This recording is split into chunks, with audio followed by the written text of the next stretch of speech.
నేను ఎప్పుడో ఒకసారి ఆరోగ్యం చెడి హెల్త్ బాగాలేక ఇంటికి వెళ్ళినప్పుడు కూడా ఆ డిఫరెన్స్ ఫీల్ అయ్యాను నేను, ద ట్రీట్మెంట్. పెళ్ళైన తర్వాత వస్తే ఎట్లా ఉంటుందో, పుట్టింటికి వెళ్తే ట్రీట్మెంట్ ఎలా ఉంటుందో అది కూడా రుచి చూసాను నేను. So I said I should never go back. ఏ ఆడది చేయకూడని తప్పు ఏదైనా ఉంటే జీవితంలో, ఒక్కసారి పెళ్లి చేసి పంపించిన తర్వాత పుట్టింటిని మర్చిపోవడం చాలా మంచిది. You should forget the parents unless they are very loving parents. ఏదొచ్చినా నేను అలా ఆదుకుంటాం అని చెప్తే తప్ప అసలు కోఆపరేషన్ లేని వాళ్ళను, అండర్స్టాండింగ్ లేని పుట్టింటికి వెళ్ళకూడదు. అసలు వాళ్ళకి భారం అవుతానన్న ఇది కనిపించింది. నా అడ్వైజ్ ఎప్పుడూ అదే, ఒక్కసారి డిసైడ్ చేసుకుని పెళ్లి చేసుకుని వెళ్ళిపోతే ఆ సైడ్ క్లోజ్ చేయడం బెటర్. కానీ ఇది మీ డెసిషన్ కాదు కదా, మీ పెళ్ళి మీరు చేసుకోవాలనుకున్న పెళ్ళిని చేయనివ్వలేదు తల్లిదండ్రులు. ఇఫ్ ఇట్స్ నాట్ డెసిషన్ కాకపోయినా మరి అంతటితో మరి 6 ఫ్యామిలీ ఉన్న వాటిలో ఒకసారి వదిలించుకున్నట్టే లెక్కది. బాధ్యతలు పైగా బాగా బతికిన ఫ్యామిలీస్ అవన్నీ, బాగా తిని పాడు చేసిన బ్రాహ్మణ ఫ్యామిలీస్ ఇవి. అంతా ఏమీ లేదు, చివరికి ఏం లేదు. అందరూ మేమంతా రావడానికి కారణం అసలు మరి ఆర్థిక పరిస్థితులే కదమ్మా. మా సిస్టర్ వచ్చినా నేను వచ్చినా కూడాను she'd a very big family. నేను విక్రిస్తుండేదాన్ని, కృష్ణకుమారి సత్రం ఎలా ఉంది అని అడిగేదాన్ని ఎప్పుడైనా. ఇంటి నిండా చుట్టాలు, జనం, సొంత వాళ్ళును. అలాంటి పరిస్థితుల్లో మేమందరం కష్టపడ్డాం. తను కష్టపడింది, నేను కష్టపడ్డాను. కానీ ఇవాళ మేము బంగారం కంచాల్లోనే తిన్నాము, మేము ఆకాశం నుంచి ఊడిపడ్డాము అని చెప్పడం చాలా తప్పు. కానీ ఇది నిరంతరంగా మనకే ఉంటుందని ఏనాడు అనుకోలేదు నేను. ఇది ఒకరు ఈ ఆర్క్ ల్యాంప్స్ పోతాయి, లైమ్ లైట్ పోతుంది, అసలు మనం ఎవరో కూడా గుర్తించలేని పరిస్థితులు కూడా రావచ్చు అని అనుకున్న స్థితిలోనే నేను చాలా బ్యాలెన్స్డ్గా ఎప్పటికి ఏది ఆపేయాలో అది ఆపేశాను, ఎప్పుడు ఏది చెయ్యాలో అది చేశాను. దీన్ని మించి జరిగినవి చాలా ఉన్నాయి లైఫ్లో.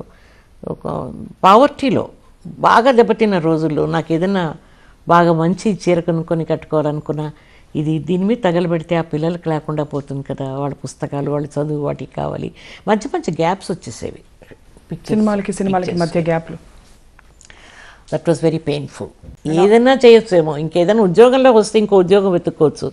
సినిమాల్లో వేషాలు రాపితే మనల్ని వద్దనుకున్నప్పుడు మనం కాదు వద్దనుకోవడం, వాళ్ళే వద్దనుకుంటారు. ఇప్పుడు క్యారెక్టర్ చూసింగ్లో నేను వద్దనుకోవచ్చు, నాకు ఈ రోల్ నప్పదండి, పూర్తిగా your willing to act, take up, work hard. కానీ అవకాశాలు అప్పుడు కొంత చాలా రేర్గా వచ్చేవి నాకు. అంటే నా మీద ఒక టాక్ ఉండేది, చాలా ఇండివిజువాలిటీ ఎక్కువ అమ్మాయికి, మనం డిక్టేట్ చేయలేము, మన మాట వినే స్వభావం కాదు, వాడికి అర్థం అయ్యేది కాదు. ఓ పర్ఫెక్షన్ కోసం నేను చేసే పని బాగుండాలి అన్న ఉద్దేశంతో మనం కొన్ని రిమార్క్స్ చేస్తాం, కమెంట్స్ చేస్తాం, ఇది బాగుండదండి అంటే కోపం వచ్చేది. ఒక సందర్భంలో మీరు అడ్డగీతల చీర కట్టుకోలేదు, నిలువు గీతల చీర కట్టుకుంటాను, నా హైట్ తక్కువగా కనిపిస్తుందని వాదించినందుకు ఒకరు మీ మీద కోపం చేసుకున్నారు. అయినా కూడా తర్వాత దే గేవ్ ఇన్. సరేనే షూటింగ్ అయిపోతుంది, ఆవిడకి ఏం కావాలో తీసుకెళ్ళి అలాంటివి కొనండి అని సర్దుకున్నారు. మీరు ఒక వివాహిత అయ్యండి, అండ్ సెన్సిటివ్ క్వశ్చన్ ఇక్కడ, మీ వారు ఎప్పుడు అబ్జెక్ట్ చేయలేదా మీరు చేసే పాత్రల వివరాలు చూసి? ఎంత క్లోజ్ సీన్స్ ఉన్నాయి హీరోలతో? బిగినింగ్ డేస్లో కొంచెం ఇబ్బందిగా ఫీల్ అయ్యేవారు షావుకార్లో. ఇవాళ ఏమిటి సీన్ అంటే రామారావు గారికి నోటికి తాంబూలం అందించే సీను, పెళ్లిలో వడ్డాణం పెట్టుకున్నాను. పోలే, నేను నీకు వడ్డాణం కొనివ్వలేకపోయినా సినిమాలో వడ్డాణం, అది ఇతడు వడ్డాణం అయినా సంతోషంగా ఫీల్ అయిపోయి ఇంటికి వచ్చావు కదా అని ఎక్కిరిచ్చేవారు నన్ను. నేను చెప్పిన తర్వాత, వద్దు, మిమ్మల్ని బాధపెట్టే విషయం ఇదేమో నాకు ప్రొఫెషన్, ఇట్స్ మై కెరియర్, అంతకుపైన నేను దాని గురించి ఏం ఆలోచించడం లేదు.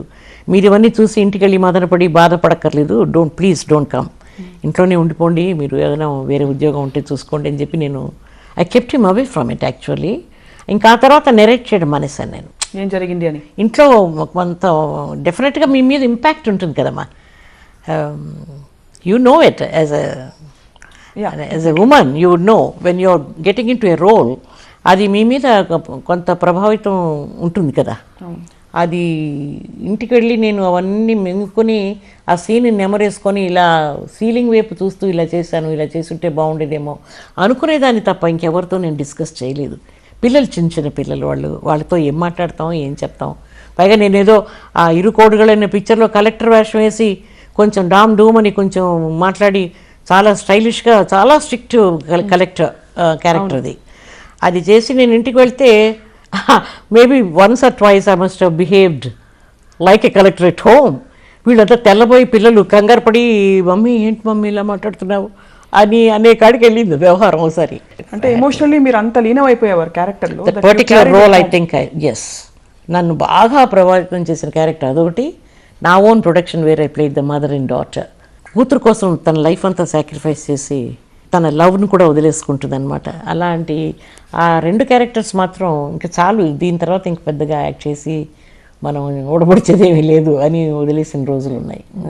మాకంటూ ఒక డ్రెస్ మ్యాన్ ఉండేవాడు కాదు, మాకంటూ ఒక మేకప్ మ్యాన్ ఉండేవాడు కాదు. ఊరికే అసిస్టెంట్ని వాళ్ళని వీళ్ళని ఓ పెద్ద ఒక జనాభాని వెనకేసుకొచ్చి మేము ఎప్పుడు ఎవరిని ఇబ్బంది పెట్టిందని కాదు. నేను వాళ్ళ దగ్గర నుంచి ఏం తీసుకునేదాన్ని కాదు, మంచినీళ్ళు కూడా ముట్టుకునేదాన్ని కాదు.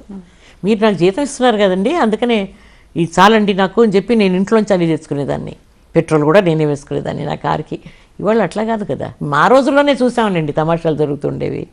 I mean rip off producers ఇవాళ ఇలాంటి స్థితికి వచ్చారు. ఇవాళ నేను విన్నది ఏమిటంటే అన్ని పిక్చర్స్ సక్సెస్ అవ్వడం లేదు అంటే మరి కాస్ట్ ఆఫ్ ప్రొడక్షన్ ఇట్లా పెరిగిపోతున్నప్పుడు ఎక్కడండి. మా క్యారవాన్స్ ఉండేవా, మేము వ్యాన్లు సొంతగా తెచ్చుకునేవాళ్ళమా, లేదు ఏమైనా డిమాండ్ చేసేవాళ్ళం అసలు ఆ రోజుల్లో. ప్రొడ్యూసర్ని ఇబ్బంది పెట్టకూడదు, అది కూడా తక్కువైందిలేండి. అలా చేయడం కూడా చిన్న చూపు చూశారు మమ్మల్ని.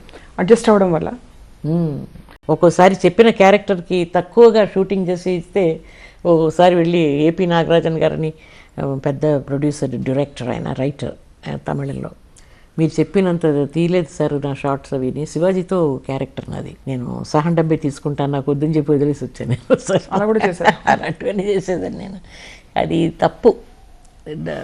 నన్ను గురించి నేను ఆలోచించుకోలేదు, కొంచెం ఆలోచించుకోవాలి. ప్రపంచంలో బ్రతకాలంటే అది అవసరం అంటారు. చాలా అవసరం, చాలా అవసరం. అందుకని ఎవరిని మనం ఇబ్బంది పెట్టకుండా జాగ్రత్త పడడం ఎంతైనా అవసరం. నాకు అదొక్కటే బాధ. సినిమాల్లో నేను ఎప్పుడు ఏది పోగొట్టుకున్నాను అనుకోలేదు, కానీ మామూలుగా అది గడ్డి పువ్వైనా సరే దాన్ని చూసి ఆనందించే అవకాశం, ఆ నెలవంక వచ్చినప్పుడు బయట కూర్చొని చూడాలనుకున్నప్పుడు ఇంకేదో వచ్చేది, నేనేదో రిలాక్స్ అవుదాం అనుకునేట ఇంట్లో ప్రాబ్లమ్స్ వచ్చేవి. ఆ చిన్న చిన్న చిన్న ఉంటాయి చూడండి, చాలా సరదాగా మనం ఎంజాయ్ చేసే వస్తువులు, వాటికి దూరం అయిపోయాను నేను. ఆ నైసిటీస్ అన్నీ పోయాయి లైఫ్లో. అయినా సరే కొన్ని మాత్రం వదలలేదులేండి. I'm very fond of perfumes. బాగా జుట్టు బాగా పెద్దది ఉండేది, అన్ని పూలు నేనే కట్టి తలలో పెట్టేసుకునేదాన్ని ఎవరికి. I was very selfish with flowers and perfumes. అవన్నీ పోయి అలాంటి ఆలోచన ఉండకూడదని ఈ స్టైల్కి వచ్చేసాం మనం ఇప్పుడు. సినిమా ఇండస్ట్రీలో కాస్టింగ్ కౌచ్ అనే కాన్సెప్ట్ ఉందని మీరు నమ్ముతారా? ఆ రోజుల్లో ఎప్పుడు లేదు, ఇవాటి సంగతి నాకు తెలియదు. ఆ రోజుల్లో ఎప్పుడు అసలు అంటే చాలా మంది వీలైన వాళ్ళు తప్పించుకుని తిరిగేవారు, అలాంటి పరిస్థితులు రాకుండా వారి దాకా.